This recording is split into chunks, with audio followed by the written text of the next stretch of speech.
About a week ago, I was reached out to by email by a company that I've grown to love and admire, and they came to me asking to hear my expertise on cold email. And normally I wouldn't do this interview for just anybody, but the ones asking was actually the team from Go High Level. So I did a full interview on the Go High Level podcast about everything that I know about cold email, and that podcast is available to you for free right now. Over the next 55 minutes, you'll see the interview with me and Go High Level about everything I know about cold email, edited so you don't have to sit through any of the fluff. Enjoy. Hey there, high-level enthusiasts, marketers, and SaaSpreneurs. JB back, and you're tuned in to the podcast that's all about taking your high-level agency to the next level, to new heights.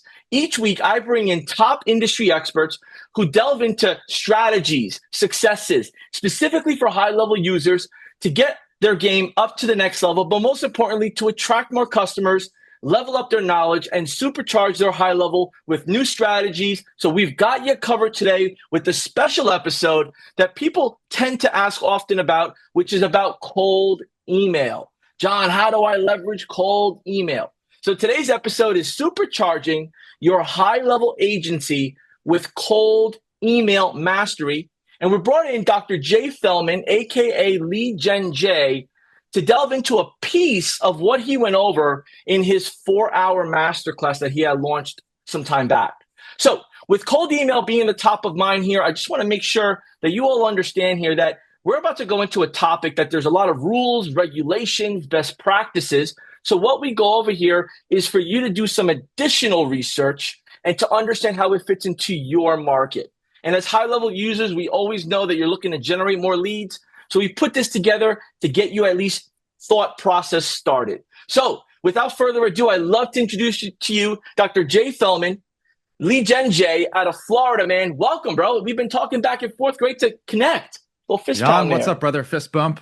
Thank you for having me, guys. I'm excited to be here, and I love talking to agency owners, man. Everybody listening to this is going to get so much value out of this, because if you can learn how to generate leads basically for free, and that's what I call it. It's free, unlimited, qualified leads once you figure this out.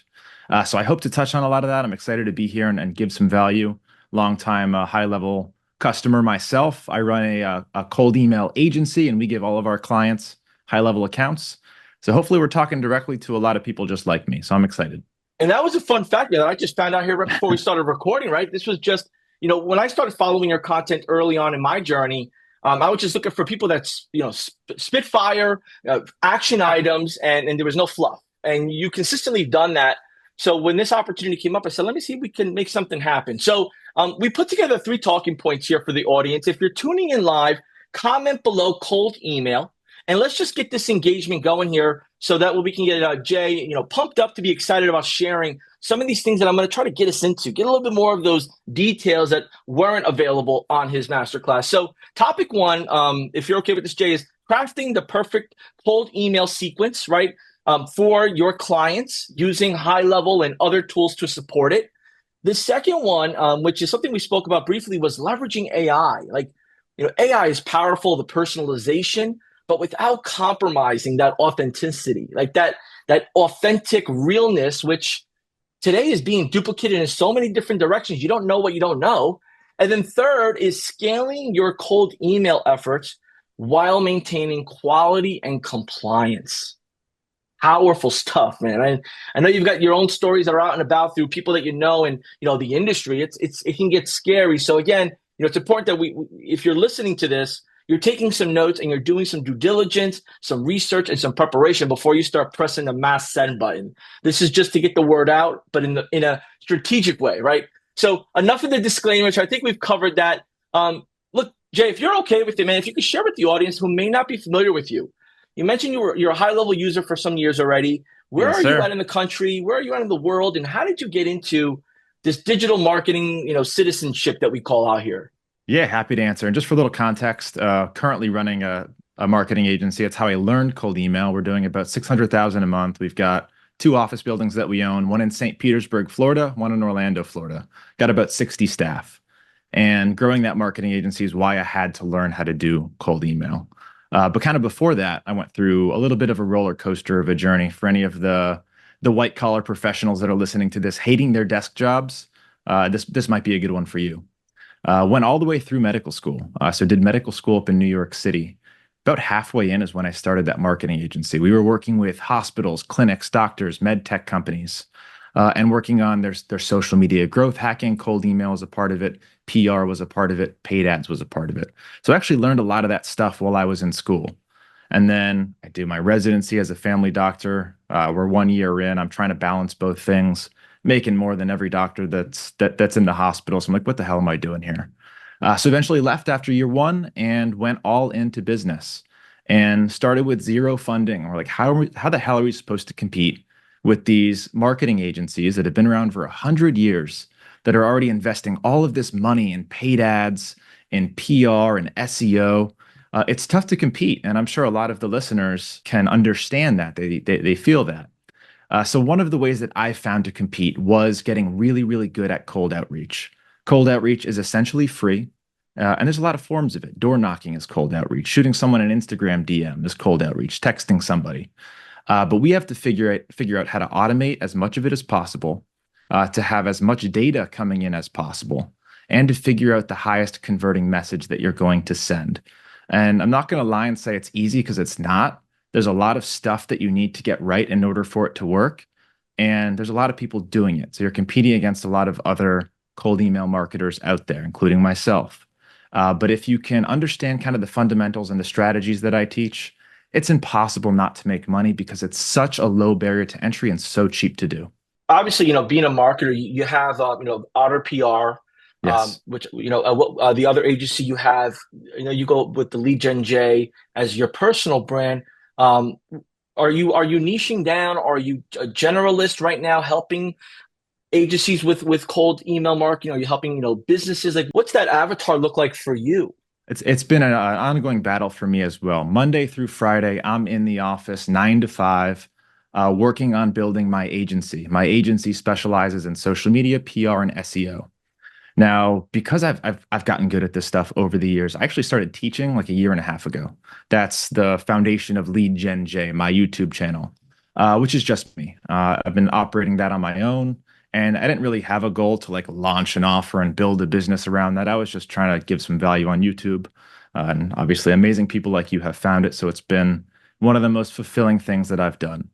Since then, I have launched a paid program. I've got some offers that go along with that for people that want more attention with me. But my main focus is still in building my agencies. And I've met a handful of professionals that sell teaching as a service, right? And over the years, you've heard, if you don't put a price tag on it, people don't take it serious.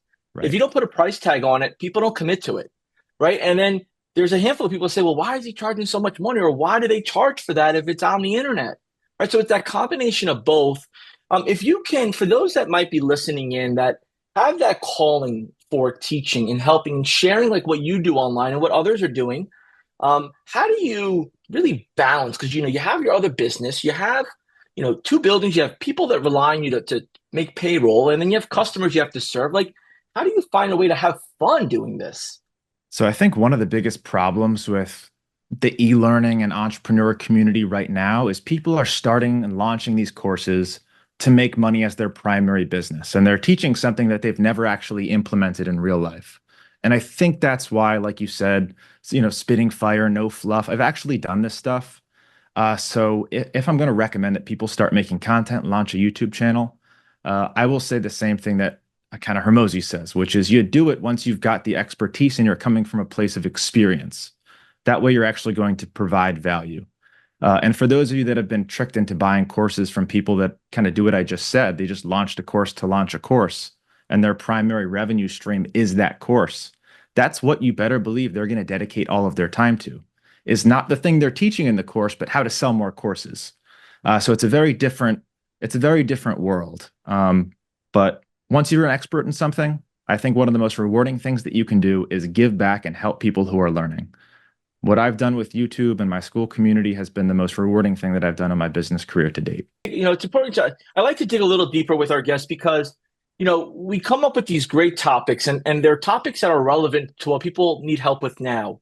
But until people really understand the guest and understand the why and, their drive behind sharing this amount of value, right, packaged nicely, it just goes one ear out the other. And that's why, I appreciate you sharing with us a little bit about your story and who you are and how you've pivoted your time and mindset to balance this. So, our audience, I mean, you're a high level user, so you already know when you tune into some of the stuff, maybe someone's listening while they're working out on their off time, or they're working on their project and have this in the background.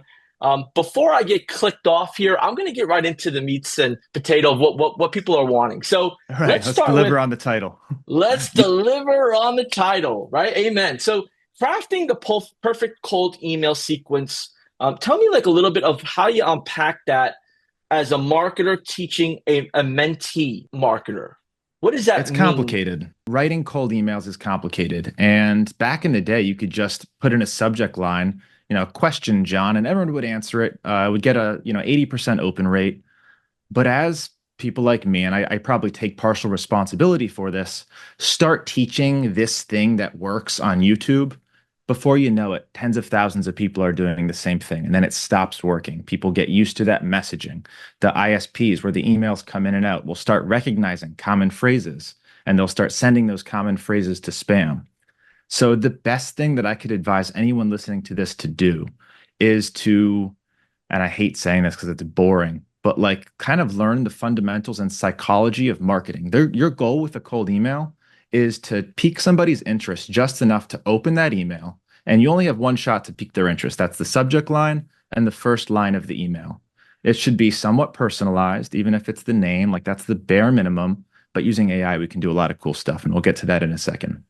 So goal number one, get them to open the email, pique their interest. Goal number two, they've opened the email. Now you've got the body of that email to actually get them to take some action.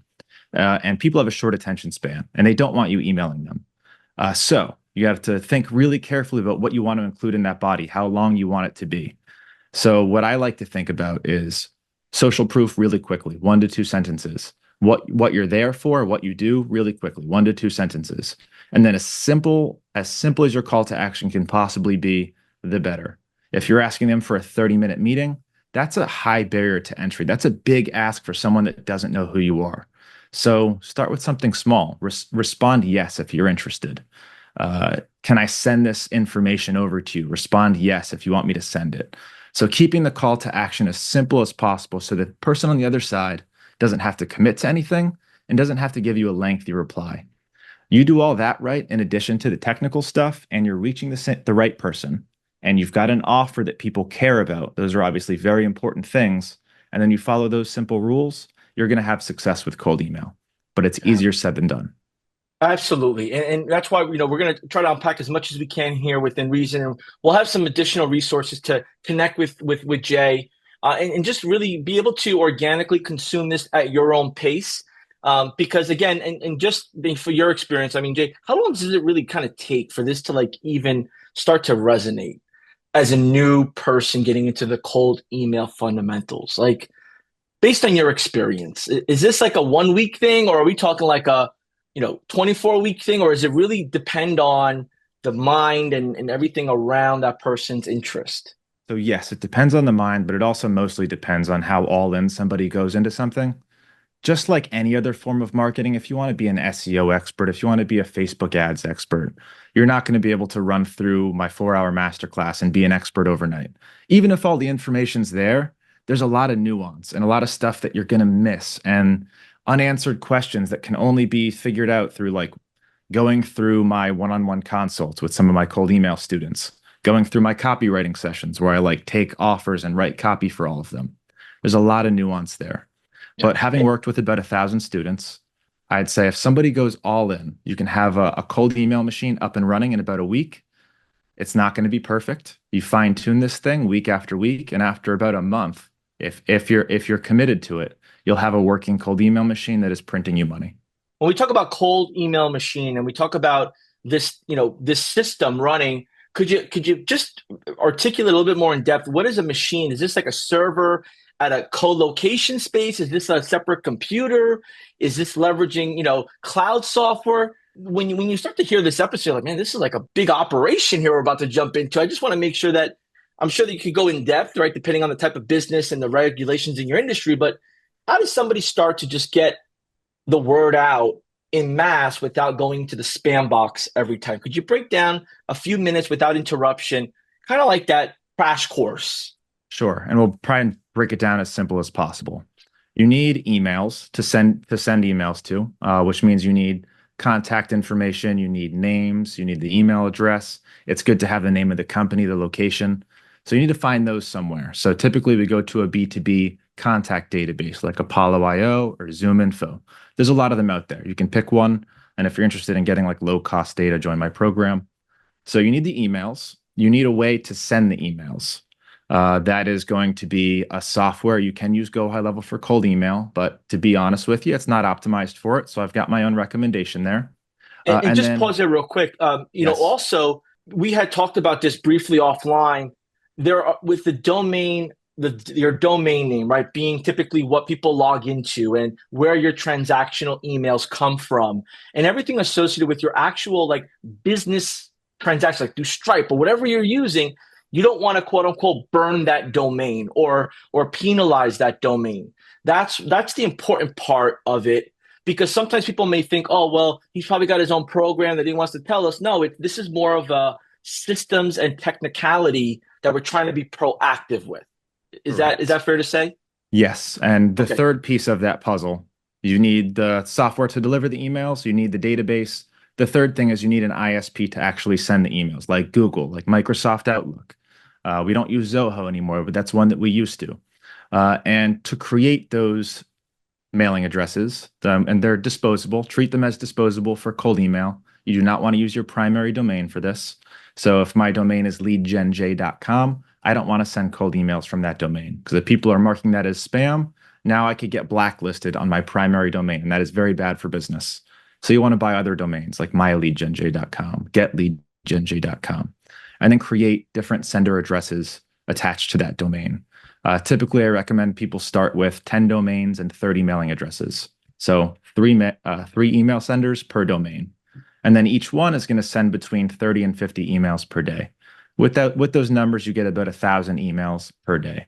And that's the machine. And there's a lot of ways to protect it from going to spam, like email warming, which you can do right there in instantly, which is also going to be the sending software.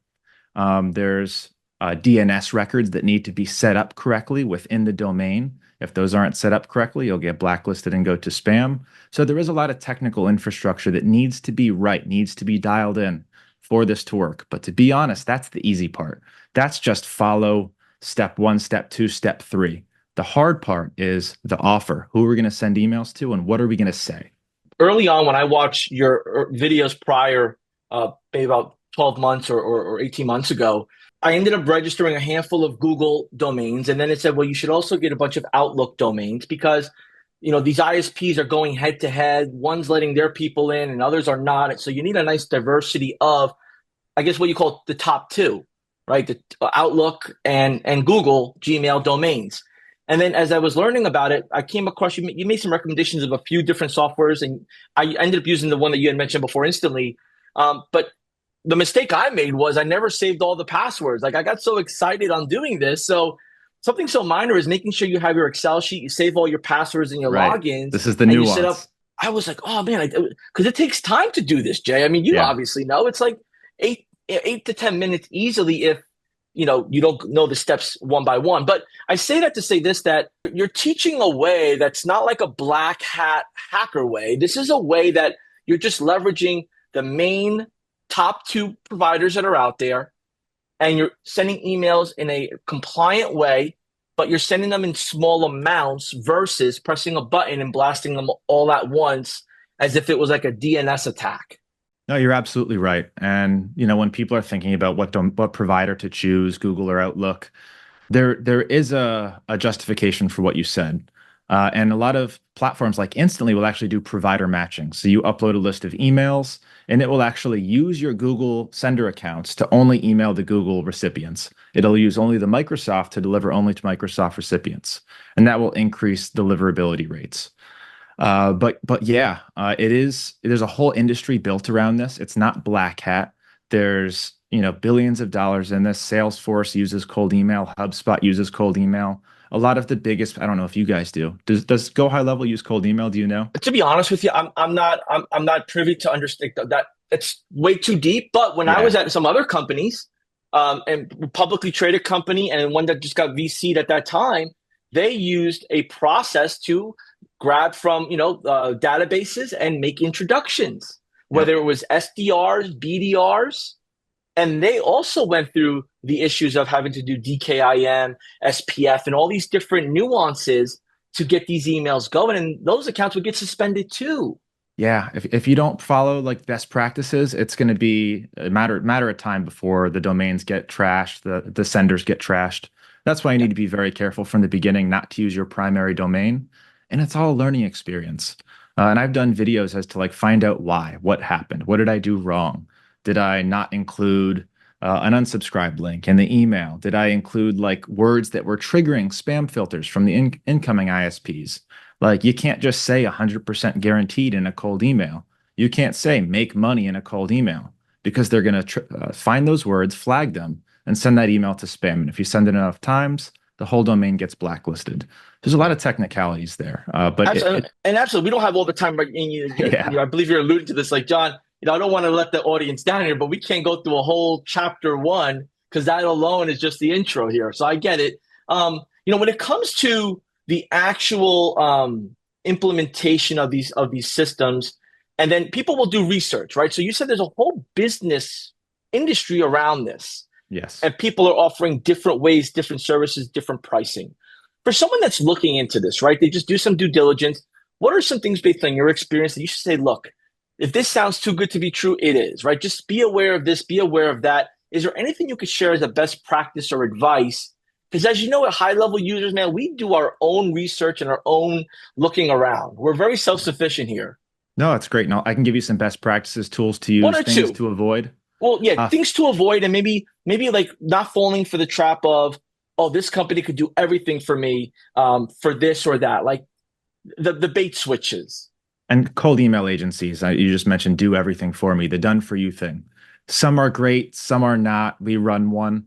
The technical stuff is the easy part. If the cold email agency is not really good at the non-technical stuff, there's no way that you're going to succeed. So when we were starting it, we hired all kinds of cold email agencies. If they had a good offer, we'd try it for a month, 2 months. If they worked, we'd keep them on board. If not, we let them go. But we learned something every time. So that's something that you can try. Just expect it to not work. And a lot of it comes down to your offer and your targeting. Now, if you're setting up the machine on your own, here's some tools that I suggest that you use. Instantly AI is my favorite. Not that it's the best cold email sending service. It's a top tier, but it's the easiest to use to get on board. They have a full suite of services to help you. They can even do mailbox setup for you. They now do website visitor de-anonymization for you. Really cool site, really easy to use.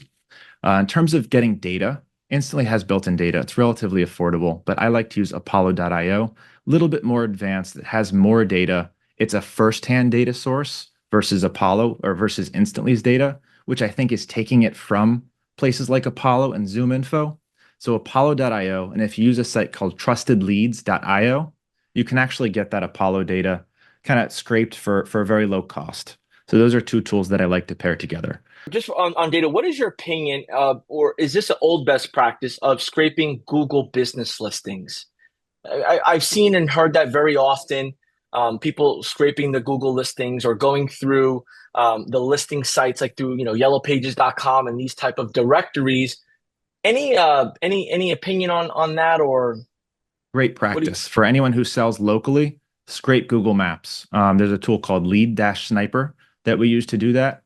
And then if you're trying to sell to local businesses and you have an offer that's like, we'll help you with your online reputation or your website or your social media, it helps you a lot to have information about those things. So a tool called Agency Swift you can use to not only scrape your local businesses, but it will tell you they've got 3 stars or below. They don't have a website. They've got a broken social media link. So you can actually reach out to people that have pain and have problems and then call out those problems in the cold email, which makes it a lot more effective. So yes, if you sell to local businesses, absolutely use those tools. But you And can you had, access most of that from Apollo as well.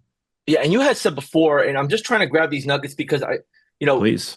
I know that this stuff is some people don't know how to ask it or they don't know what to ask. But like, you had mentioned before that the settings and the technical stuff could be very easy, right? If you know what you're doing and you're an expert at it.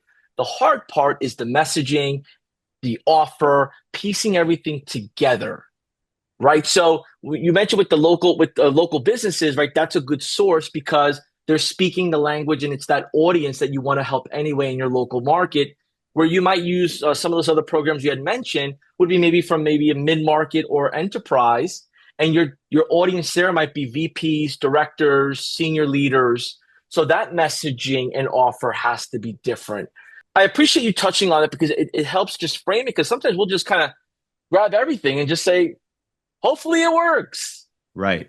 And just to take the technical worry off of people's plates, because you say things like DNS records and DKIM and DMARC, and people Yeah. start like, this isn't for me. I'm not a coder. I'm not a developer. This sounds hard. For my students who join my program, we do all the build out for them. So we'll buy the domains, configure them, set up the mailboxes, and then warm them in instantly. The technical stuff isn't even an afterthought. All the focus is on who are we emailing? What are we going to say to them that's going to get their attention? And how are we going to use AI to personalize these emails enough to stand out and get that reply? Now, pivoting here into you understand the function of how this works. You understand you need a good offer, good messaging. You need to perfect it over time. How do you now incorporate the AI, whether it's cloud or ChatGPT or another variation of it? How do you incorporate that? Because now you're thinking prompts, and now you're thinking, am I incorporating with images? Am I incorporating with wording? Like, where do you start with that whole process? It's actually, I did a demo with this company yesterday and they blew my mind with where AI is going. So I'll give you a little preview of I was gonna what that say, looked like. yeah. And then I'll tell you what we're currently doing. So they call it Jason. It's an AI outreach bot. Now, normally with cold outreach, there's a lot of steps involved, right? It's like, who am I going to email? All right, we're going to find that person. Good, we've got the person. Now we've got to do research on that person to find something to say in that cold email that's going to feel personalized. So the bot will, you upload a customer list. It's like, okay, here are your customers. Let's go find people like them in Apollo. We're going to find them, clean them automatically using Million Verifier. And then we're going to research all of those people using Perplexity, using Google search, and find specific information about the company and that person and what they've done. And then it writes totally original cold emails. And this has been trained, by you based on emails that you have written, and then sends them one to one within the Gmail account. So now there's no more instantly. Now you give each of these robots their own Gmail account. And not only does it send that cold email to them, hyper personalized, but it'll go back and forth, interacting with them and trying to close the deal. So, like A to Z, and this thing looks unbelievable. They give me a demo and it freaking works. So It's like that's where, like the AI chatbot, man. Like yeah. this is And the this is AI crazy. chatbot is like one of the agents. So think of that as like one piece of the puzzle. The AI researcher is another piece. The email copywriter is another piece. All of these are different AI bots essentially stitched together for a common purpose of generating leads and closing deals. And until now, I haven't seen anything like that that actually works. So that's super exciting. Yeah. What we're With doing with right now is a little bit different. yeah, because and I'm sure it's all by design, right? It's this Yeah. is I don't want you to give out all the goods here, but I do want to touch on something that maybe comes up often or maybe doesn't come up at all within your colleagues in the industry is, what is true authentic behavior today? Like, what used to be like, hey man, go so and so team, or hey, how's the weather over there, has now become this you don't know anything about me, you've done no research about me, you're just saying something to say something kind of mindset, right? Like, and then, in email, you say, hey, hope you're having a great day, or I hope all is well. It's like, you should have just took that out because I didn't even read that and Agreed. believe that you meant it, right? Like, what is the new way? Like, you're like right in the middle of the generations like I am, right? We're right in the mix where, Yeah. we have respect for, the previous and we have excitement for the future. And we've seen generations prior of us, and we're looking forward to the future on that. What is like, man, that guy's cool dude, right? Like, or cool gal. What catches your eye and attention today? And that's a great way to think of it. What catches your eye and attention? So when I'm creating cold emails, I think about it as a recipient. What would work on me? And I get some really good cold emails nowadays.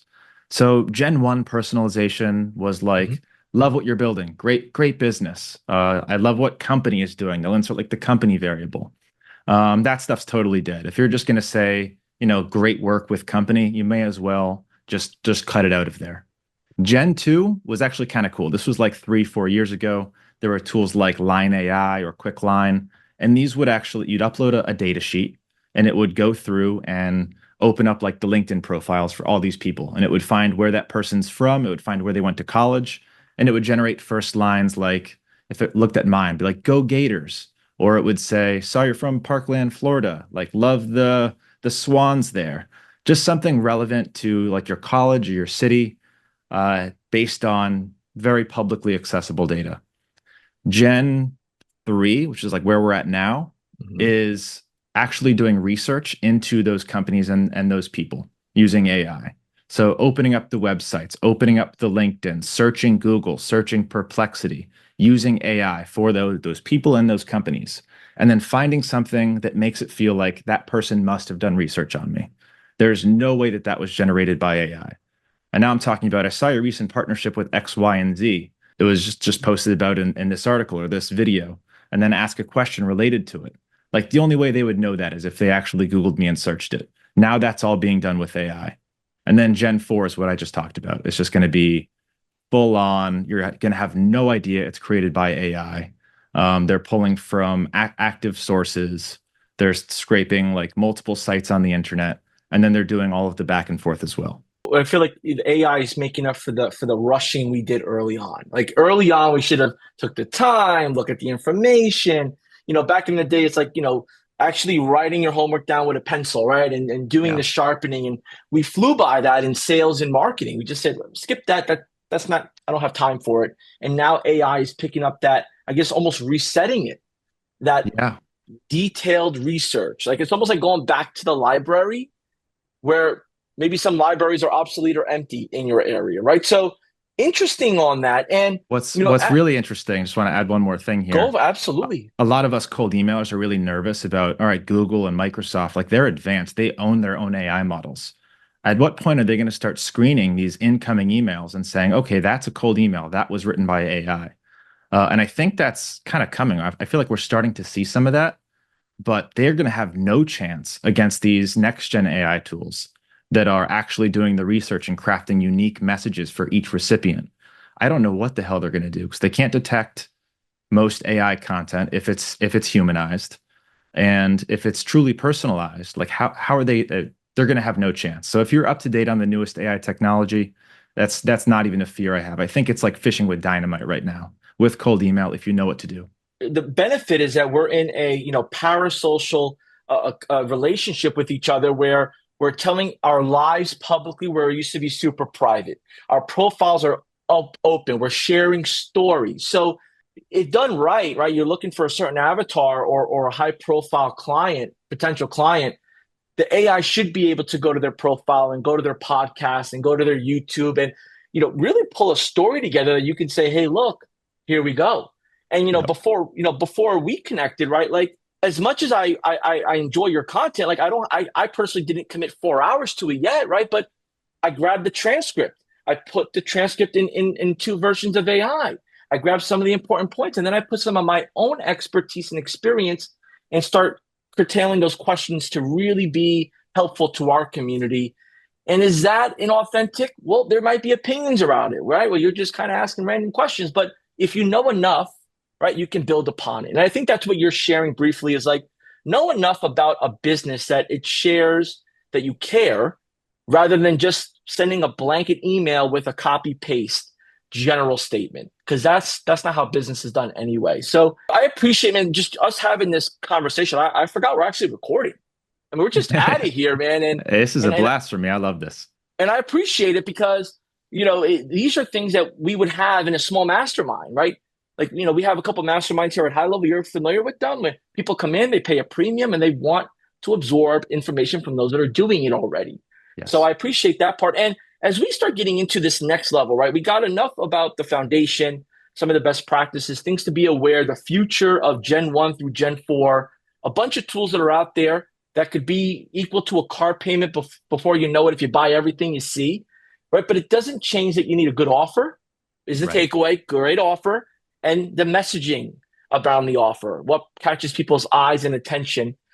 So let's fast forward here. We got a great offer. We have some foundation. We're taking some courses. We're understanding it. The term scale is thrown around very often, and it has different meanings depending on the recipient or the teller. What does scaling mean to you in cold email marketing outreach process? Everyone wants to scale. Everyone wants to go from 0 to 1,000 mailboxes overnight. At one point, we were doing 1 million emails a month just with our company. It was a ton, and it becomes a really hard thing to manage, especially if you're trying to feed it targeted lead information. There's not that many business owners that are ideal clients for you. So what's more important than volume and scaling is really finding the right person and sending them the right message, the right personalized message. So what I tell everyone a good starting point is 30 mailboxes. 30 mailboxes sending about 30 emails a day. It's about 900 emails per day. I wouldn't scale anywhere past that until you're getting good results on your current campaigns. And everyone asks, what is good results? What should I aim for? I would say at least a 50% open rate. So you want at least half of the people you're sending those emails to open it. If you have a crappy open rate, then you need to go back and look at your subject line and your first line and your targeting. Are you targeting the right people and are you getting their attention? That's what's going to determine that open rate. And then two is the reply rate. So are you getting at least a 1% reply rate and are they positive? So if 1 out of 100 people are replying to the email and it's a positive reply, you're at a point where you can probably scale your system. And with scale, you're going to need a lot more data and you're going to need a lot more sending accounts. Luckily, with the modern tools, it's super easy to do. With Trusted Leads IO, you can get 100,000 emails in like 2 days for a fraction of what you would normally pay. Using a setup service like iOffer or Instantly AI, you can have all those mailboxes set up in hours. And you can have all of them integrated and warming just as quickly, and they don't charge you per mailbox. So it's really affordable to scale now. But the question is, are you just going to be wasting the data? Because every person that you email, you're firing a shot and you've got limited rounds. Not everyone's a potential client. So before you go off with a machine gun that's not very accurate, and you're wasting those shots on trying to sell your offer, I would really work on fine-tuning your messaging, fine-tuning your offer, and working on that personalization. So yeah, if you want to talk about how to scale, I'm happy to, but I would focus much more on getting those numbers where you need them to be before you scale. Yeah, I was hoping you were going to go that direction, right? And that's where I know we're in sync here, right? Being in just really understanding it without guiding it that way, because an audience knows where it's framed, right? And people want like the real deal. So when you talked about just now, and correct me if I'm wrong if I misinterpreted, with this one to many versus one to a few, that has everything to do with segmenting your list, understanding maybe if it's an industry or a niche or an area. I mean, there's so many different ways to segment list. Is that accurate for someone going from machine gun to maybe sniper or shotgun approach? Absolutely. And it helps to have a good idea of who your target avatar is going into it. And if you don't know, I can give you a strategy for how to find out what that is. And your So we're target gonna, avatar for Facebook ads might not be your target avatar for cold email. But go yeah. ahead. Yeah, and we're gonna add a link below in the description where you can go a little bit more in depth. I know we have a hard stop because you got to jump here in a few, so I do want to sneak in a few more here because I think the most important part here is list segmentation is key. You've Yes. given us several sources of where to find the data, whether it's at a discount, free, or pay the premium for it. It's up to that person. Um, but now we talk like you're a high level user, right? And you shared earlier that like you personally don't use high level to send out cold emails because that's where a majority of your business is, and you want to limit these useless conversation replies that come in. You want to limit your domain from being affected. You want to limit your reputation from being tarnished, right? So you use these other domains just to filter out the noise of elsewhere. So let's say we use a bunch of tools that are outside of high level. When do we start to import, and how do we, like, what's the best practice to say, all right, this is my import list and now this is what we do next? Like, We capture, nurture, close. That nurture, close, I'm assuming happens in high level for you, or is that elsewhere thereafter? So I separate these into categories of cold lead and warm lead. The cold lead has no idea who you are. You haven't had conversations with them yet.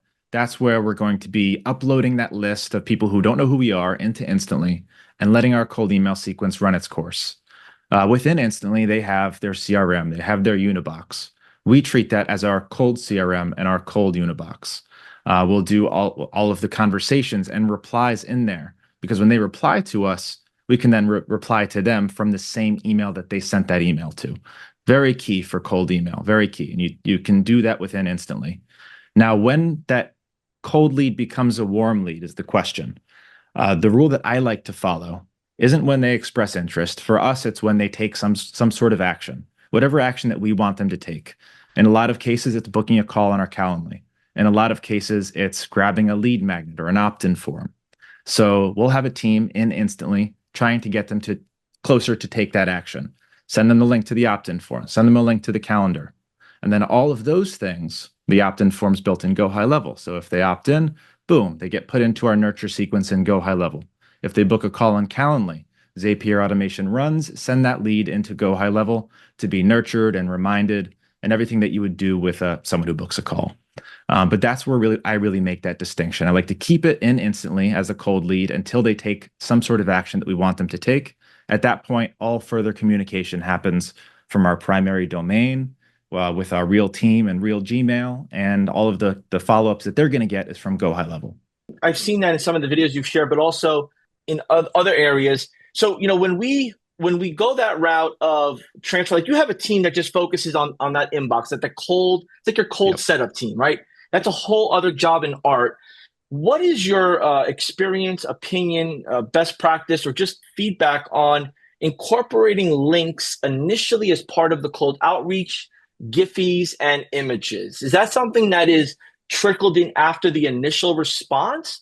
Or do we personalize and make it fun and interesting as like looking at somebody in the street and smiling at them the first time you see them? There's a lot of back and forth on this, and I actually asked all these questions to one of the top email guys I know, Daniel from Warmy.io. A lot of people get caught up on what to and not to include in their cold emails. The only rule that I'll say is like steadfast, don't do this, is don't include links that would have a low trust score or that most people aren't familiar with. So if you want to send a Calendly link, if you want to send a YouTube link in that initial cold email, I've never seen it done any harm at all. If you want to send a link to your brand new website to opt in on a domain that no one's ever heard of, I would be a little bit more careful. Not only can that domain end up on a blacklist, which causes all kinds of problems, and you don't want that to happen with your primary domain, but the chance of that email going to spam with a domain that doesn't have a high trust score is high. There's a good likelihood it ends up in spam. Regarding Okay. images, videos, GIFs, test them. The image and the GIF itself isn't going to destroy your deliverability. It's the content of it. A lot of the cold emails that I like receiving are like AI generated GIFs and pictures with like my face over this thing. Some of them are fun and they're engaging. And they go to my inbox. I have some campaigns that work really well sending Loom videos or sending images, but a lot of them don't. So those aren't rules. Those are things that you should test and see if they work or not. Monitoring that trust score these days, where do you like, what's the source of truth? Like, Google has the postmaster, Outlook has their form of the postmaster. Where do you like, where can you go to, like, because there's the rules and the processes are like little gray labeled out there, right? It's like SEO. There's like, you can go into Google and look at their updates and their developer guides and Facebook, etc. But it doesn't like give you a black and white answer. No. Where do you typically go to at least understand my account shot, done? I got to evolve or I got to change my strategy altogether because I'm doing something wrong based on all of these no longer being available. Right. And this is going to be good knowledge for everyone to have because everyone's got a primary domain that they do business from. So there's a few easy things to check just to make sure that this domain's good to go, like MX Toolbox domain blacklist checker. You can just type that into Google, put in your domain, and see if you're on any registered blacklists. If you are, you've got a problem. You need to spend some time warming that domain, stop all cold email from it, and really look at your company. For us, when we do a more in-depth analysis to try and see what's going on, maybe it's not a domain blacklist, maybe it's an IP blacklist, maybe it's something that we're saying in our cold emails or in our warm emails that could be triggering spam response. Warmy.io has a really good live deliverability tool. So it will actually send emails, like 100 emails to Outlooks, Zohos, Gmails, and actually see how it delivers in real life, and then give you those reports, show you a blacklist that you're showing up on, and then give you some actionable advice. If you don't want to sign up for Warmy, Glock Apps has a free version that you can do. It's almost as good. So that's what you do to check. And then if you want to do like a quick test instantly, you can just check deliverability, and it'll just say, all right, your DNS is set up correctly. The content didn't trigger spam. Like, you're okay. Yeah. And I mean, all these programs offer some sort of freemium, right? Like the internet's a business at the end of the day, right? So, when I've gone to MX Toolbox, a great tool, a lot of information, but it always says, hey, you should upgrade to get better results. So, the tools you're sharing them because you use them personally, you're familiar with them. If somebody were to check you and say, hey, what do you know about it? You can speak about it. And I think sometimes, the episode's not designed to say, oh, you got to go sign up to get that, but be familiar that there's tools out there. And early on in my journey, I didn't realize that these tools were available. And I think that's the gap, and that's the learning curve in any program, even if for SEO tools and Chrome extensions, like just everything wants you to upsell, but be familiar. So yes, and I apologize in advance because I'm probably confusing people with all these different tools and when to use and what, because it is nuanced, and that just comes with practice. You're probably going to use the wrong tool for the wrong thing when you're getting started. A lot of problems can't be identified with certain tools. It is nuanced, so it's important to know about all of these things and what problems that each one solves individually. And there's other options. There's tons of tools for every use case. There's not many original ideas anymore.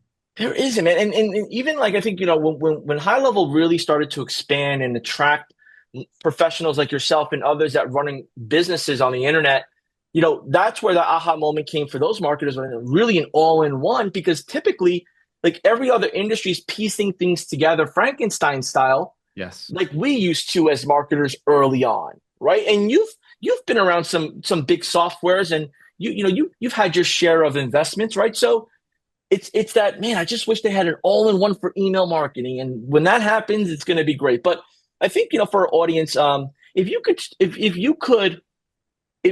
just maybe touch on one of the things that I think could be a big deal, which is we got the cold email. What's the overall goal of the cold email? Like, we go through the process, we put it in the different nurture campaigns, we throw it in high level. What do you get to then do from a paid ad perspective, a retargeting perspective? Like, great question. Without giving the goodies out, right? But enough to just paint the picture of this is what you start to think about thereafter. You're mining everything first to bring it, to finalize it, to ascend. Well, the goal is pretty simple, is acquire clients for the lowest price possible. If you can acquire clients cheaper than your competitor, then you can invest that money back into your company and on things that's going to make your offer the best. So think about cold email just like any other form of top of funnel advertising. So you need to generate awareness for your business. And a lot of ways to generate awareness, like Google ads, search ads, Facebook ads, SEO, those things can take a lot of money. If you don't know what you're doing, you're going to be dumping thousands of dollars into Facebook ads and Google ads, and it won't work.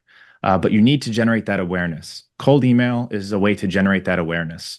And the beautiful thing about it is, like you said, once you do get somebody to click on your link to your website, to that landing page, now you can pixel them. You know that they're interested because they clicked. Now I can follow them around with my Facebook retargeting ads, with my Google display ads, my LinkedIn, my TikTok. And because that person is pre-qualified, because I filtered them in Apollo and I know they have 50 plus employees and they clicked on the website, now I have a qualified lead that's interested in my service. It's going to be a lot more valuable for me to follow them around with retargeting ads and get them as a client than it would be to run cold Facebook ads, dumping in $5,000 a month. Typically for an agency, it's going to cost $100 to $200 on average to turn one of those into a lead. That's really expensive. With cold email, we go from 100 to 200 to 1 to 2. So it is a night and day difference if you can figure this out. especially as marketers, if you're serving small to medium-sized businesses with a limited budget and they're paying for your expertise and your time in order to get where they want to get to. So not everybody's got an unlimited budget. You got to put the money somewhere. So you rather have it with the expert than with the tool. So Yeah. Jay, I know we're at time and I appreciate it. And, just to wrap this up here, you've emphasized clearly that the listeners should start small, right? Focus on the fundamentals and gradually scale based on the offer maturing and the Yes. audience engaging, and being able to see the different keys of successes by understanding that cold email strategies is a foundation that builds upon over time and experience, not just by sending out thousands of thousands every day recklessly.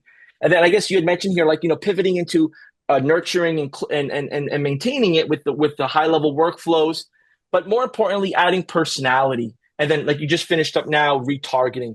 Look, man, it's been an honor to hang out with you here, right? We're just rocking and rolling. When people start, looking up online, they'll be able to form their own opinion around marketing. But I think what they'll appreciate is you being a high level user with them and sharing some of the things that maybe you wouldn't share as direct as you did. You might have a longer form process to share it. So thanks for like packaging everything in a compact way.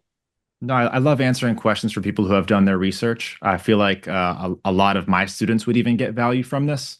So it's been a blast. I love sharing with other high level users as well. So a lot of people just like me out there trying to figure it out and grow their agency. So hopefully this helps them do it. Yeah, man. And if for somebody that just needs a little bit of a push, man, just something like from agency to agency, someone says, man, I'm about to give up on all this. Like this isn't.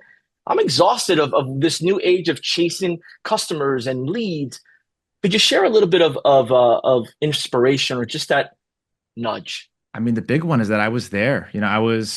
I just finished left my residency, and most of my leads were coming from like growth hacking and social media, and that just died overnight. So I was like, shit, I've got no money. I've got this agency offer, and I have no way to generate leads. And then I went deep into a couple cold email courses and YouTube, and this was before all the technology was there. So I pieced all this together, learned how to do the DNS records, and it didn't work for like a month and a half, 2 months. But when it finally worked and I started to hit the inbox and get leads coming in, I mean, that literally within a year, I went from like 0 to 100K, all on the back of cold email without knowing how to run paid ads, without having any SEO, just cold email. And I have students in my 1,000 students in my course who have gone through the same thing. They're come in with agencies. Most of them are agency owners, and they're trying to figure this low cost lead gen machine out. That's what everybody needs when they're starting, because you can't afford to waste money on ads. And I see it day in and day out. They fail, they fail, they fail. We tweak, and eventually the money printer turns on. So there's a light at the end of the tunnel, and you guys can do it. You guys heard it from Jay. Comment below your takeaway. Share what nugget you're going to be using as quick as possible, Jay, man. It was great, man. A little fist pound there. We'll catch It was a up blast, sooner brother. than later, man. Looking forward to see you at some of our events. And to our audience, thanks for hanging out with us. Till I'll next be time. there, brother.